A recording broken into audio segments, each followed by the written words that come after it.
Welcome back. You're watching Morning Cafe on TV 47. My name is Fred Indimuli. Now we want to talk about matters culture. Now, Article 11 of our Constitution 2010 recognizes culture as the foundation of the nation and as a cumulative civilization of the Kenyan people and nation.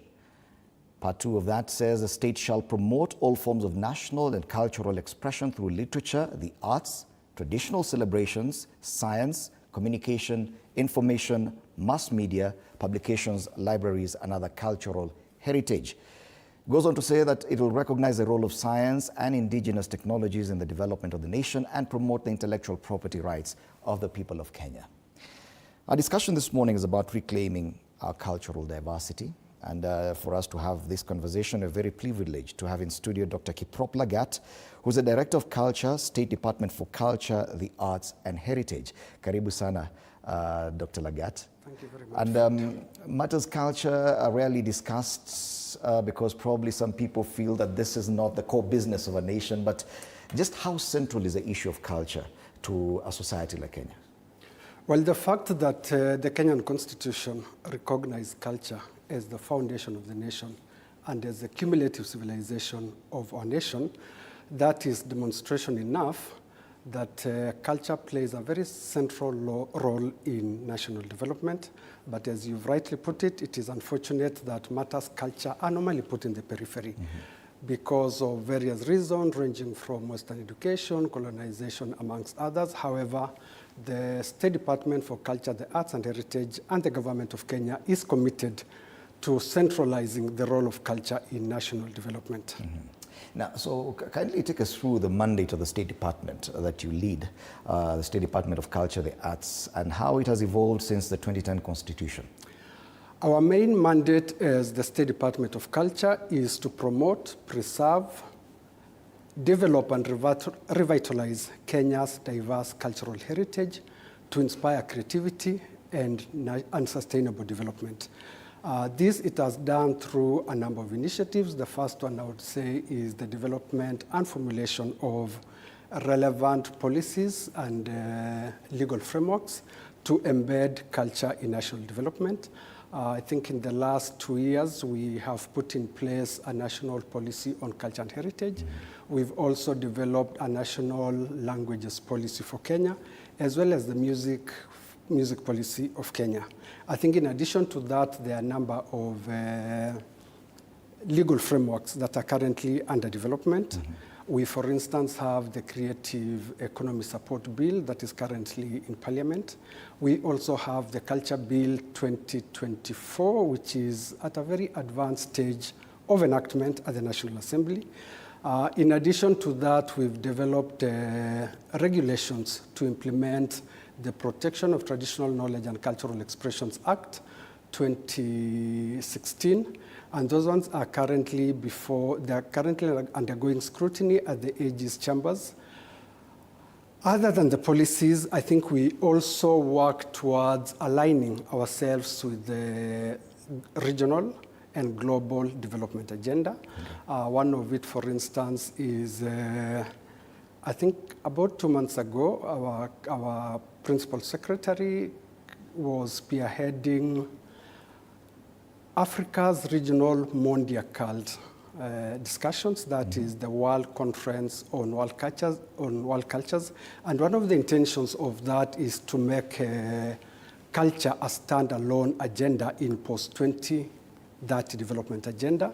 And that actually tells you that the world recognizes the importance of culture, hence the need to make it a standalone development agenda post-2030. I think at the regional level, we are also aligned with the Africa 2063 agenda, which actually intends to make culture more robust, contribute to national development as well as continental development as a whole.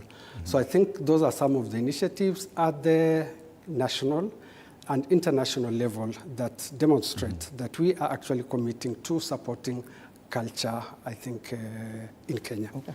And yes, taking you back to the issue of policy, because yes, it's provided for in the Constitution in that Article 11 that Parliament will enact legislation to support or to have a proper legal framework for culture. But this is 15 years later, and one may wonder why now is when you've mentioned like 2, 3, 4 pieces of legislation that are still undergoing parliamentary processes. And 15 years later, what has been the challenge in as far as enacting these policies? I think enacting policies and legal frameworks in this country takes a very long time. It is also a costly affair. So I think financial constraints has really been one of the challenges. And besides that, you may recall that there were a number of legislations that were to be developed 5 years after the enactment of the Constitution. From where I sit, many of them have actually not been done. It's taken a while. But I think it behoves upon maybe policymakers like us, the Legislative Assembly, to ensure that enactment of legislation is actually fast-tracked. What is the challenge when it comes to politicians and matters culture? Is it that they don't give it enough prominence or attention when it comes to matters legislation? I will unfortunately admit that that seems to be the case. I think we are mainly focused on infrastructure, our own politics, our own economics, to the detriment of culture. And I think it may also be true that many of our politicians do not understand the centrality of culture in national development. And I think for jurisdictions that have embraced that, I think they've been able to develop more than maybe this country. If you are to talk of jurisdictions like France, for instance, culture and heritage plays a very central role. It even contributes a substantial amount to their GDP. So I think it's a high time we also re-centralize the role of culture and heritage for national development. Yeah. And to do that, I think we need to put in place the requisite national policies as well as legal instruments to ensure that we safeguard our cultural heritage. For a country like Kenya, where we have diverse cultures, more than 40 different communities with different cultures, there's definitely a challenge in ensuring that some are not dominated by others. How much of that has already been legislated, and is it even possible to legislate on how to balance some of these cultures, some of them very small?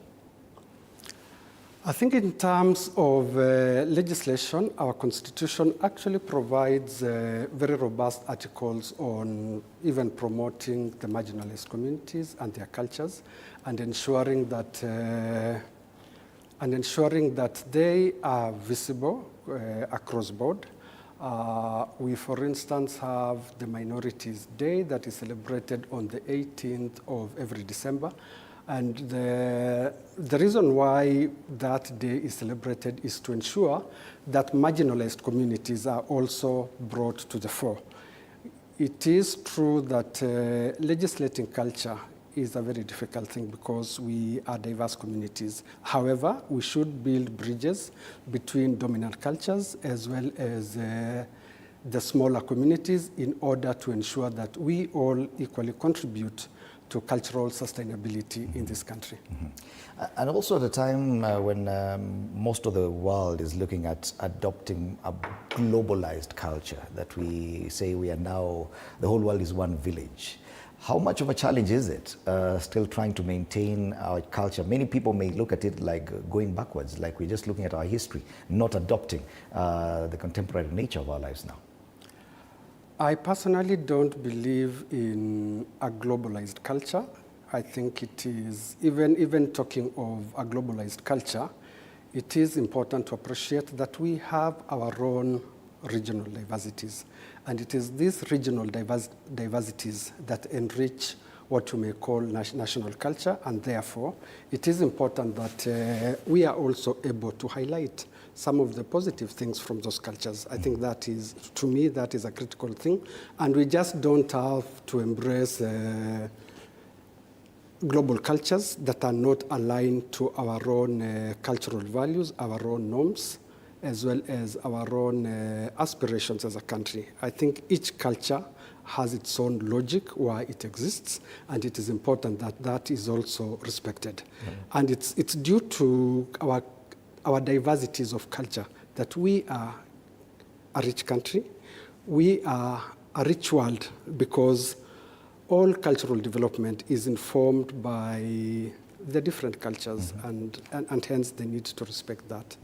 And it is as a result of that, for instance, that institutions such as UNESCO do appreciate the cultural diversity. We, for instance, have the May 15th that is celebrated as a World Day for Cultural Diversity, for dialogue and development.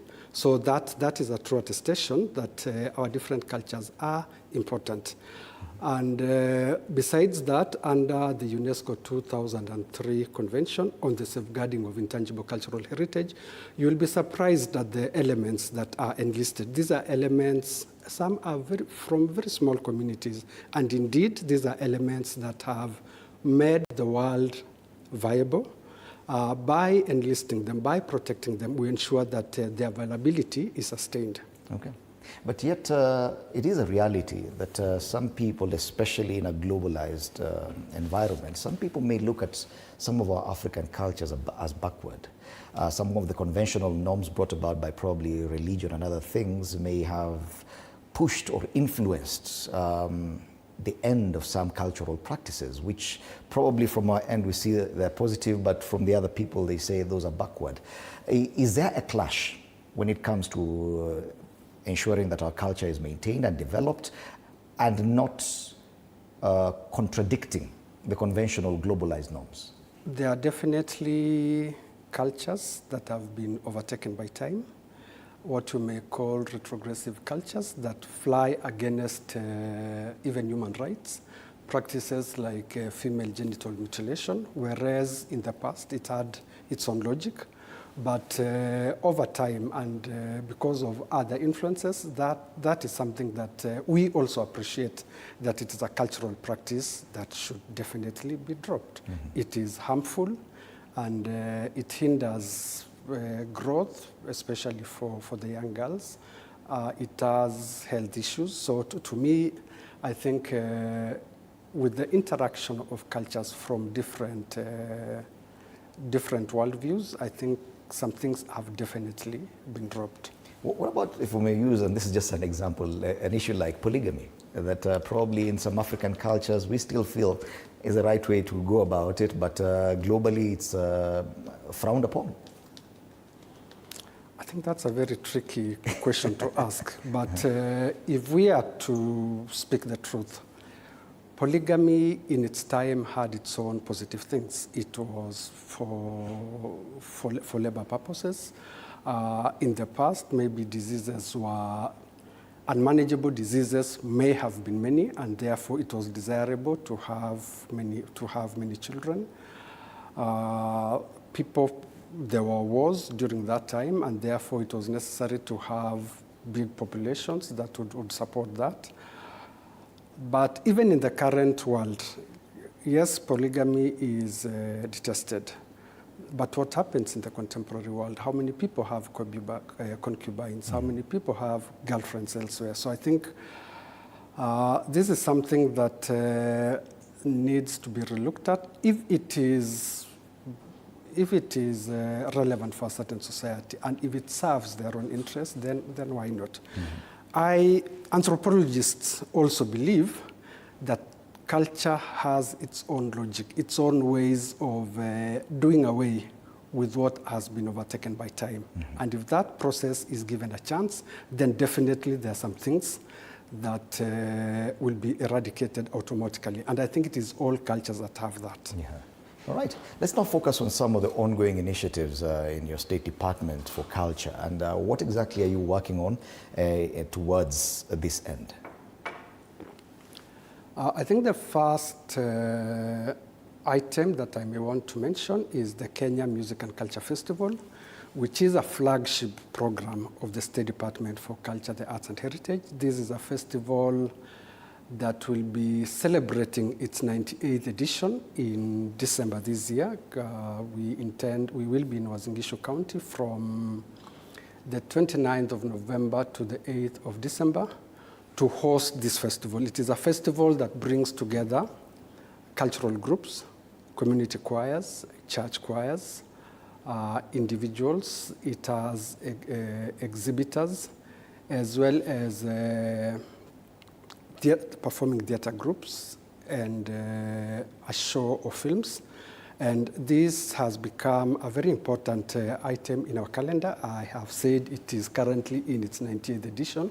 So that tells you that it has been held consistently for the last 98 years, actually from 1927 to date. And it is a festival where we identify, nurture, and promote cultural talent, especially in performing art. And during that period, we link them to the market, and we are glad, for instance, that TV47 in the last 2 years has been part of it. I think besides that, we are also involved in developing and aligning culture and heritage to the tourism circuits. You are aware, for instance, that last weekend we had the Ma Cultural Festival. We have Tobongu Lore, which is the Turkana Cultural Festival that is coming up, I think, in the first week, I think between the 4th and 8th of December. There is also Piny Luo between the 13th and 15th of December, as well as a Kapkugo Festival, which is going back to the ancestors. It happens in Mount Elgon. So these are some of the festivals that the State Department is working on. But I am cognizant of the fact that culture is a devolved function, and therefore, even talking of these festivals that are being held in the counties, we are collaborating with the county governments to deliver some of those festivals. Yes. Is it a challenge with working in the county governments? Because yes, I know when we started this conversation, we said how issues of culture are not mainstreamed. People are focused more on agriculture and infrastructure, and now county governments are already lumped with so much to do. How much are they doing in as far as ensuring that culture is also preserved? I see a lacuna or some weak points in many of the counties when it comes to promoting matters culture. If you look at how they even constitute their ministries at the county level, culture is normally lumped with maybe 2 or 3 other strong portfolios.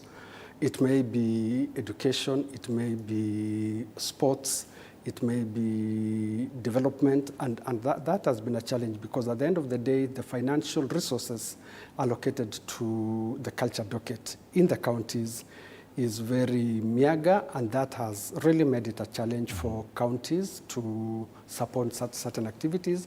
And it is for that reason that the national government comes in to support some of those festivals. As a country, it is important and viable to have national cultural festivals that define our identity.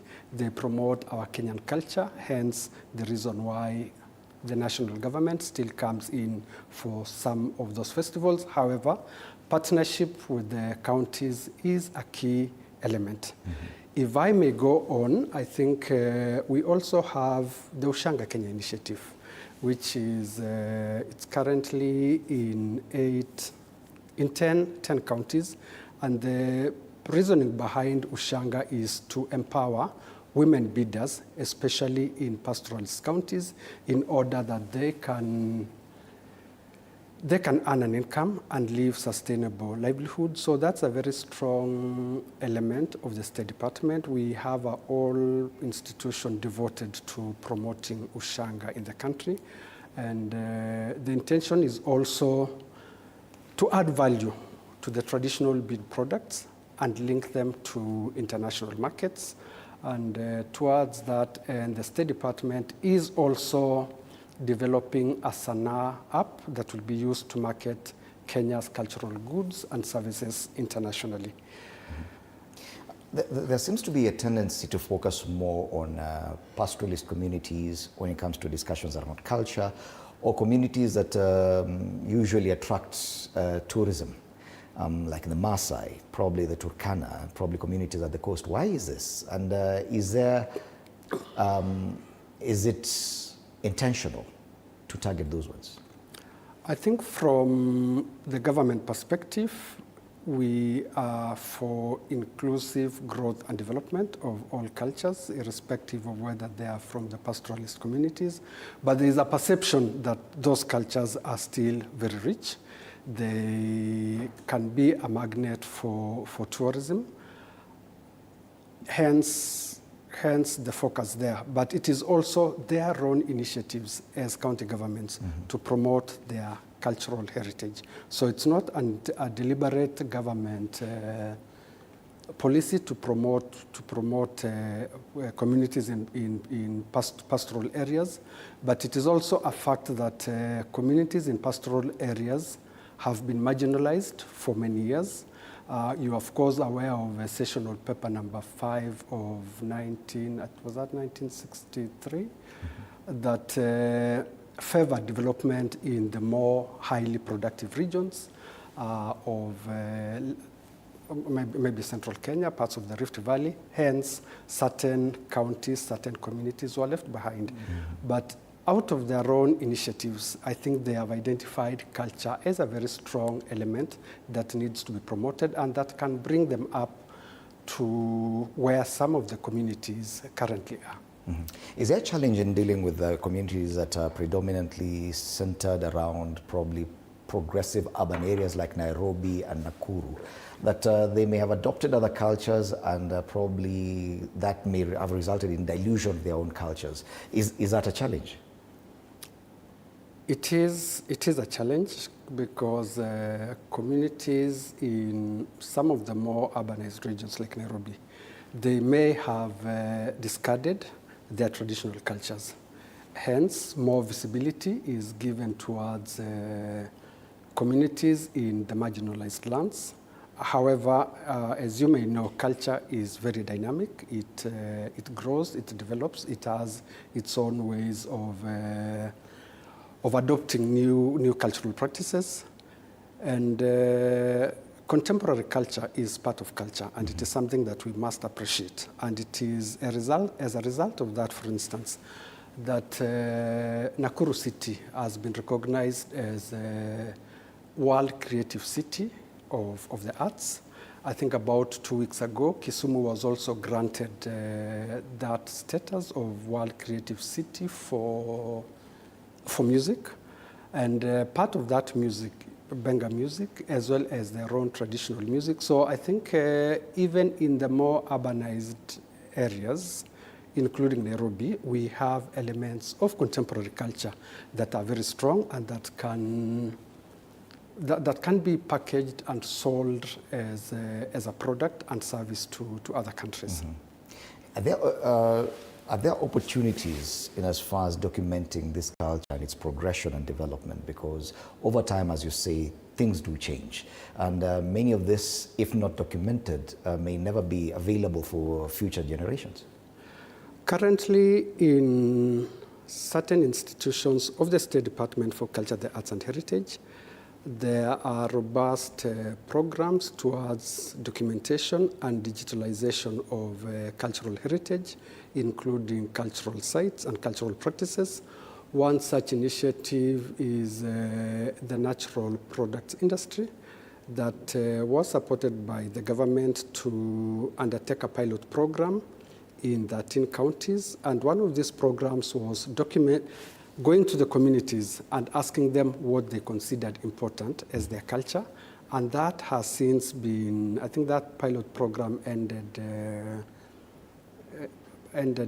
mid this year, but they did document cultural practices from 13 counties, and in line with the constitution of protecting intellectual property rights of communities and accessing benefits and sharing of benefits, there is already a portal that was developed, and for anybody to access and utilize cultural heritage resources, especially those documented for commercial purposes, the communities, through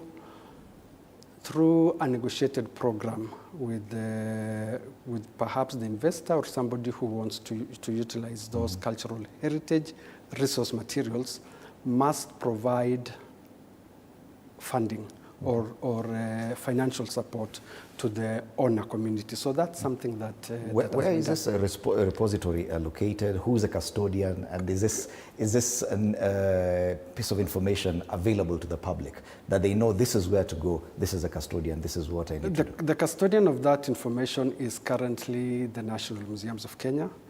But for access and to get license to use that has to be sanctioned by the cabinet secretary responsible for matters culture. So we may, perhaps as a government, we are very poor at communicating, but that is a resource that is available. Then I think besides that, there is also digitization and documentation of archival resources at the Kenya National Archives. There's also documentation of our diverse heritage sites. So that is information that is freely available. Through the National Museums of Kenya? Through the National Museums of Kenya. Part of it is through the Kenya National Archives. And I think at the Kenya Cultural Center or the National Theatre, they've also done a good job towards documenting their festivals. All right. Now, Kenya has enjoyed a rather checkered history in as far as the cohesion of its own communities. You're talking about diverse cultures, more than 40 of them, and it's not been easy. So are we saying that there's a role that this arts and heritage and their development playing in as far as national cohesion are concerned? And what kind of face does that have? Arts and cultural heritage definitely have an important role to play in promoting national cohesion, national identity.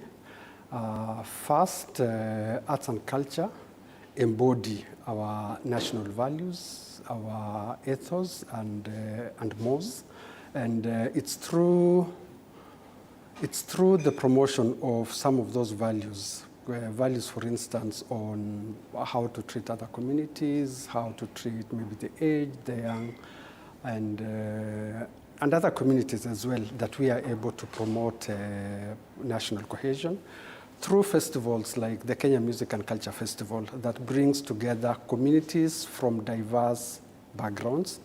They are able to, the festival provides a platform for them to share their cultures and to appreciate the cultural diversity. And to me, that is a very strong element in promoting national cohesion. Then we also have our own symbols of national identity that, in my view, are informed by culture. The national anthem, the coat of arms, those are symbols of national identity.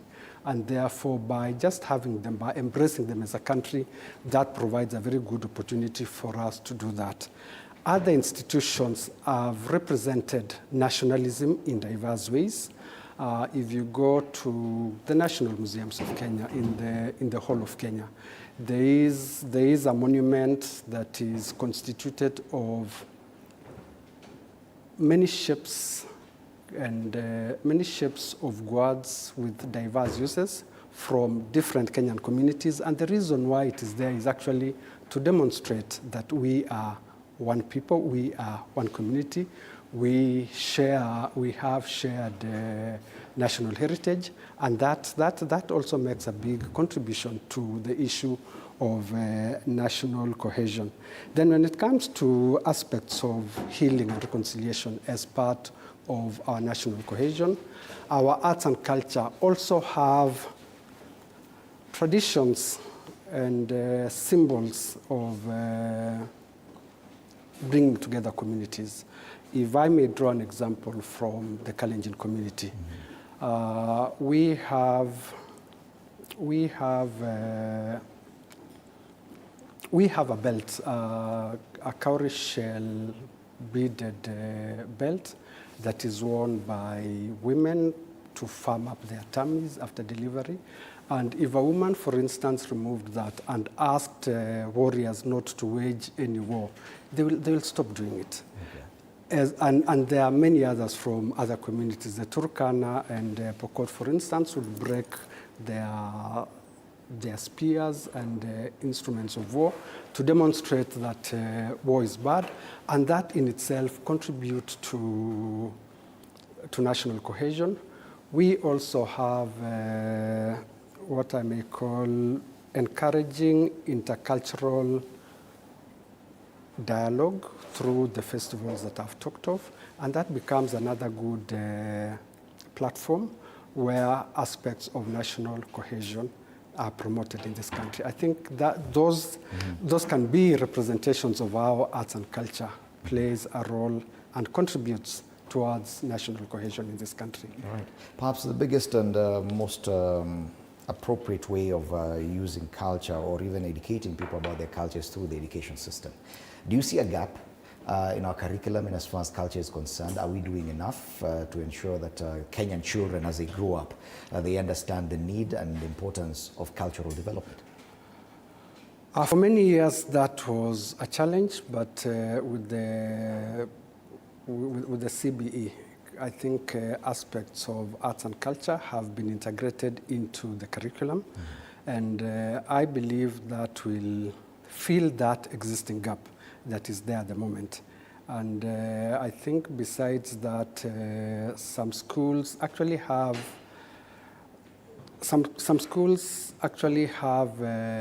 cultural programs that encourage them to visit cultural institutions, including museums, homestays, amongst others.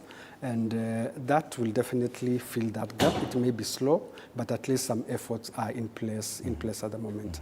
And we, even through the National Culture and Heritage Policy, there are interlinkages with the Ministry of Education, and that will definitely provide an avenue for doing that.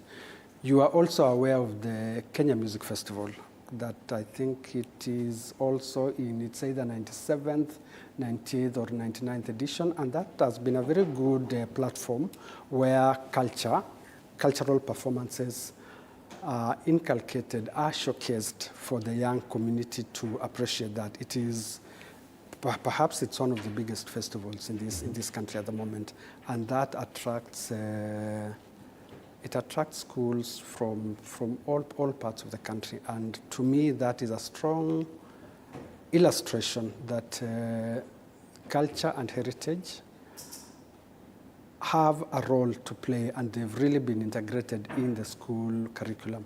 It may be more on the extracurriculum activity at the moment, but out of that system, there are people, there are students who've excelled in matters arts and culture. Okay.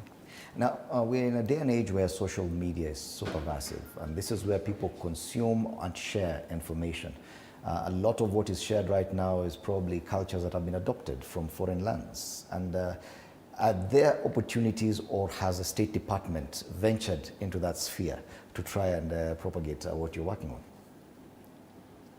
Not in a very robust way, but we are working with cultural groups from different parts of this country. We also, through initiatives like the ones that I've mentioned, we document and digitalize that. And part of it has gotten into the social media space. The Permanent Presidential Music Commission, for instance, has a strong presence when it comes to showcasing and promoting the musical performances, musical traditions of this country, and a lot of it also happens through social media. And yes, more still needs to be done to ensure that we have a digital presence in social media. And there are Kenyan artists that have actually exploited that. There are Kenyan artists and performers that have exploited that, and some of them are minting millions out of it. Right. One of the biggest conversations and discussions in the past decade or 5 years or so is about the green culture agenda. issues around environmental sustainability. Is there any way that culture assists in this conversation? Definitely, culture is central to all human development. I think that is something that we believe in, and there are initiatives and programs that ensure that the green culture agenda is promoted. For instance, we have we need to incorporate green agenda in our cultural heritage management, and that could be through integration of traditional knowledge in management of culture and cultural sites. I think that is important. Then when it comes to the use of renewable energy sources, I think that is also an important element that some of our institutions have integrated renewable energy sources in their institutions, in cultural sites, in some of the museums. So I think that is something that I consider important. There's also a need to align our national culture and heritage policy to environmental policies as well as Climate Act of 2016. Policies are living documents, whereas that may not have happened to date, but I think it is an agenda to ensure that it is aligned to the green energy agenda. I think we are also talking of sustainable creative industries where eco-designs, recycling, and sustainable use of materials are incorporated in the production of artworks. So I think that is an important element that can help promote the green culture agenda. We also have cultural festivals that have integrated that green culture agenda, climate resilience, let me say, in delivering some of the festivals. The Kaptagat Environmental and Culture Festival is an important example to demonstrate that. Through the cultural festival, a number of cultural practitioners, communities plant trees during that period. And I think that goes a long way into supporting that. I think besides that, I can also talk of using cultural forums to support green culture agenda by creating awareness to participants during those festivals. And I think in the last couple of years as well, a thematic area on climate action has been part of some of these festivals that are held, be it the Kenya Music and Culture Festival or the Kenya Music Festival. So that is a way of ensuring that that element is incorporated. Yes. Kenya currently is facing a serious youth bulge, a challenge that has been noted by many people, including the government. And on this issue of culture and creative economy, there are opportunities therein for employment. Tell us more about that. And has it manifested itself that when young people venture into cultural issues, creative arts, the creative arts economy, they actually end up gaining economically? A few weeks ago, I ventured into the CBD on a Sunday evening at around 8 o'clock. And I think what I witnessed there actually demonstrates that creative economy is actually growing in this country, because in some of the streets, Arambe Avenue, around City Hall, around the sunken car park, there were many young people documenting and creating content. So that in itself is a demonstration that it is working. On the government side, under the Kenya Kwanza Development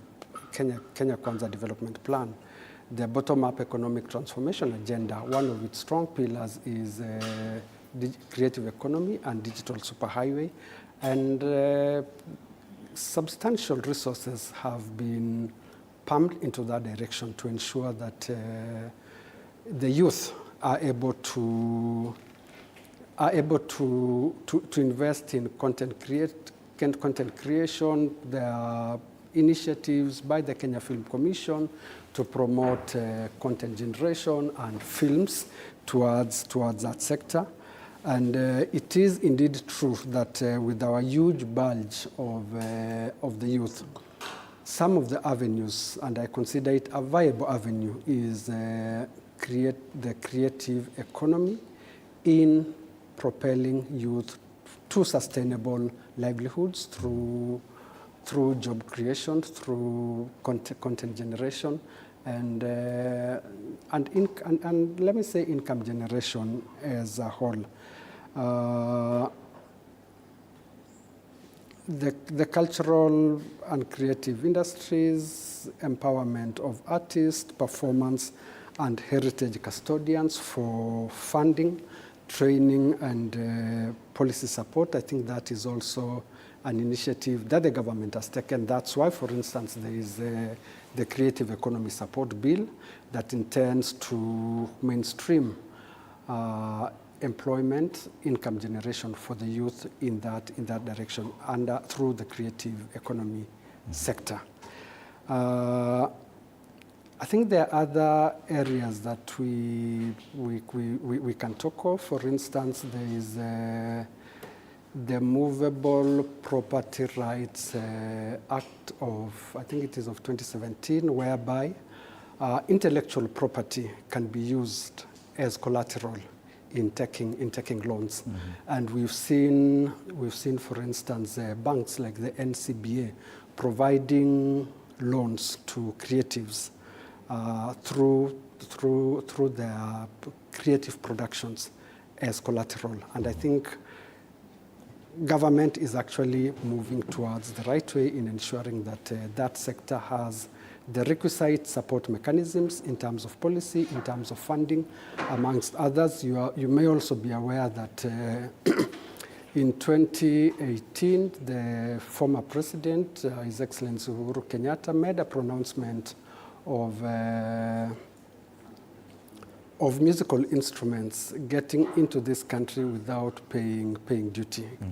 That is also one of the initiatives that this government is taking to ensure that the youth gain sustainable employment or income through their creative works.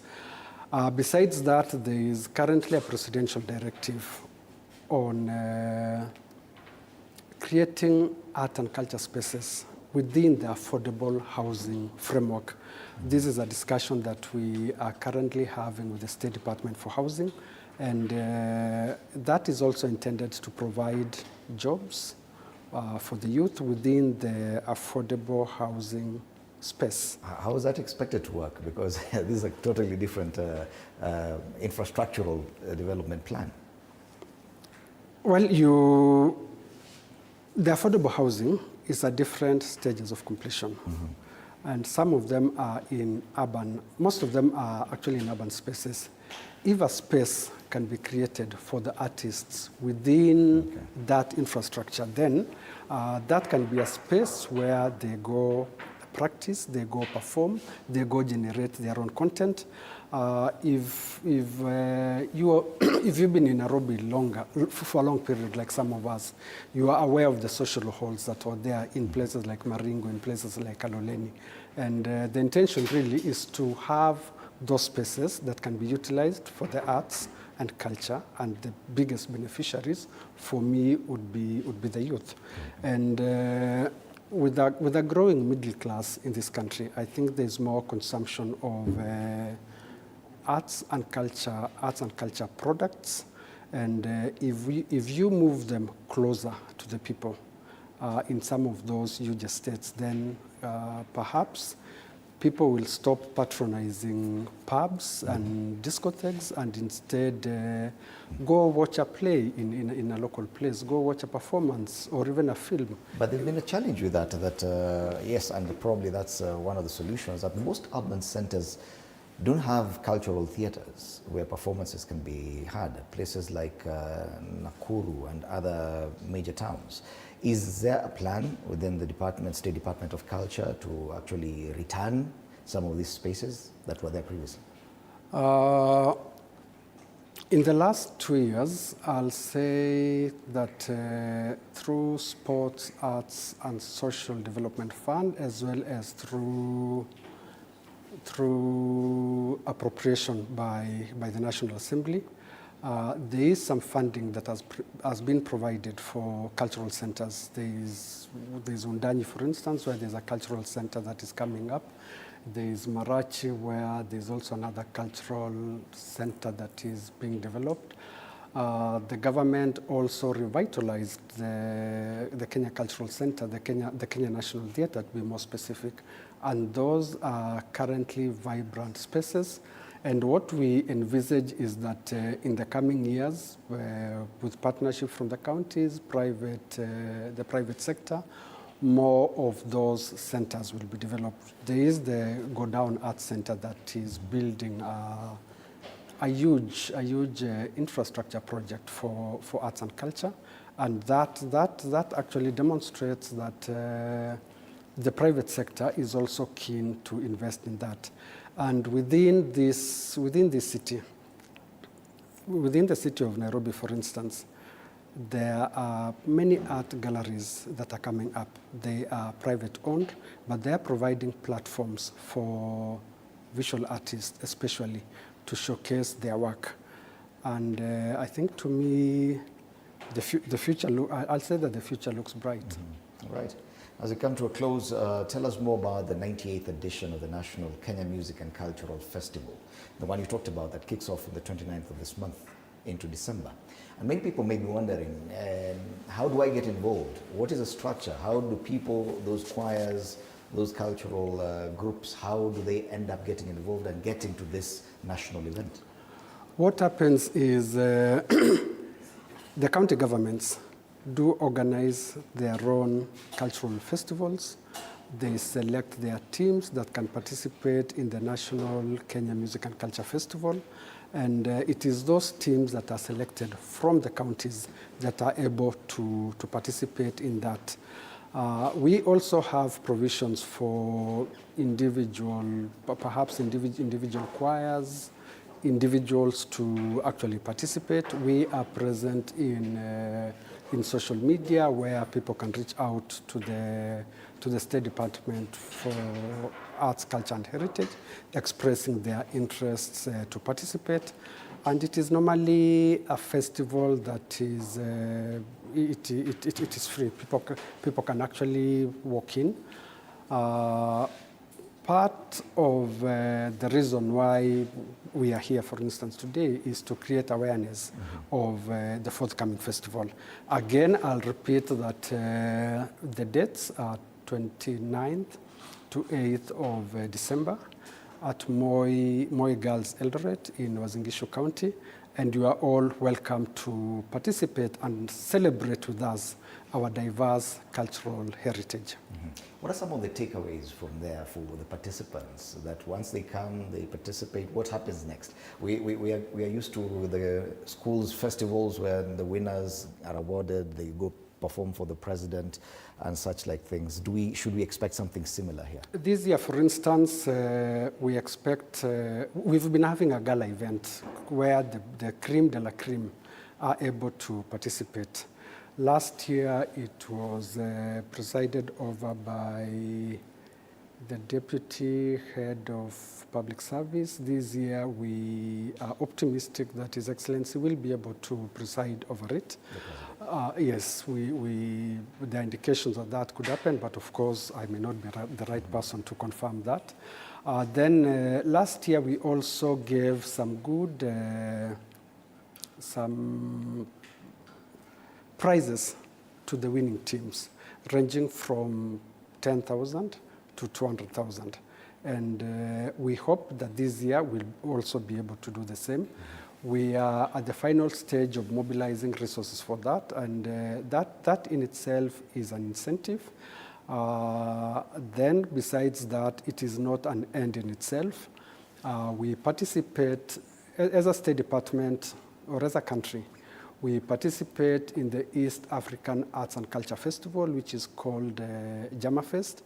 It is a regional festival that is staged after every 2 years on a rotating basis within the countries of Eastern Africa.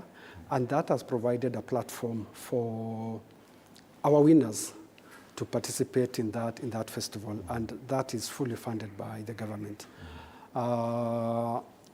As a country, we also have many bilateral cultural relations on culture, and we get invited to festivals, art exhibitions in different parts of the world. And it is some of these winners that are given an opportunity to represent the country in some of those events. So I think the opportunities are there. It's not an end in itself. And either during the gala itself or during the duration of the festival, there are also industry players that come to the festival, and from their participation and scouting in those festivals, they are able to identify some of the best performers, and some of them have ended up getting contracts or getting opportunities to showcase their creative arts, to showcase and maybe perform their creative arts in different places. So it's not an end in itself. Away from stage performances, because I know, yes, there's the issue of music.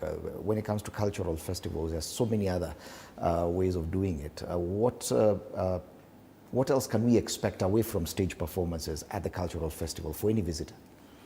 There are cultural exhibitions that are normally staged. There are fashion. we showcase fashion, though that's a stage thing.